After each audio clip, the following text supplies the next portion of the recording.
এটা কি হচ্ছে? এটা আমি খুলে দিচ্ছি তো বারবার করে।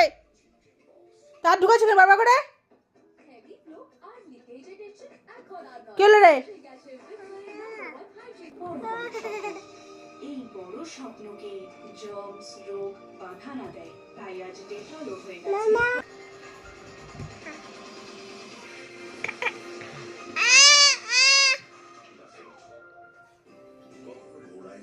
খোল এটা। এবার এরপর ঢুকালে কিন্তু আমি আর বের করবো না, কিন্তু এরপর তুই বদমাশি করবি, আমি বার করবো না। চলো, আবার ঢুকাতে যাচ্ছিস? আমি এরপরটা কিন্তু বের করবো না, আর বদমাশি করবি তো। আমি বের করবো না আর। আঙুলটা নিয়ে খালি 14 বার করে ঢুকাবি, আমি আর বের করবো না।